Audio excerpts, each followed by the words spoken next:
Kakinada rural Suryaraopeta NTR beach ని పర్యాటక శాఖ మంత్రి కందుల దుర్గేష్ పరిశీలించారు. గత ప్రభుత్వ పాలనలో రాష్ట్ర వ్యాప్తంగా పర్యాటక ప్రాంతాలన్నీ నిరాదరణకు గురయ్యాయని మంత్రి వ్యాఖ్యానించారు. రాష్ట్రంలో పర్యాటకాన్ని గాడిలో పెట్టడానికి రాష్ట్ర ప్రభుత్వం చర్యలు చేపట్టిందన్నారు. గత ప్రభుత్వం నిలిపివేసిన కాకినాడ బీచ్ ఫెస్టివల్ ను తిరిగి పునరుద్ధరిస్తామన్నారు.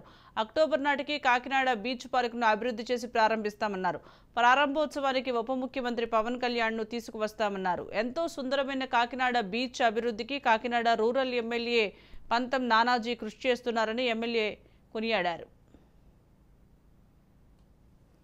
పర్యటించడం జరిగింది. ఇక్కడ ఎంతో అద్భుతమైనటువంటి సముద్రం పక్కన, దానికి ఆనుకుని బ్యాక్ వాటర్స్ తో వచ్చేటువంటి క్రీక్ ఒక పక్కన, అదేవిధంగా ఈ ప్రాంతంలో పచ్చదనం ఇవన్నీ కలిపి ఒక సుందరమైనటువంటి ప్రాంతం ఈ కాకినాడ బీచ్ ప్రాంతం.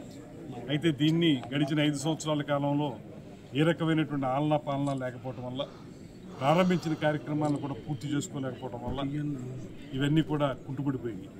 అటువంటి నేపథ్యంలో మా ప్రభుత్వం అధికారంలోకి వచ్చిన వెంటనే రాష్ట్రం మొత్తం మీద ఉన్నటువంటి పర్యాటక ప్రాజెక్టులన్నింటినీ కూడా మళ్ళీ పట్టాలెక్కించాలని, తద్వారా ఆంధ్రప్రదేశ్ రాష్ట్రంలో పర్యాటక రంగం అభివృద్ధి సాధించాలనేటువంటి ఆలోచనతో ముఖ్యమంత్రి గారు కానీ, డిప్యూటీ ముఖ్యమంత్రి గారు కానీ, మేము కానీ అందరం కూడా ఆలోచిస్తూ ఉన్నాం.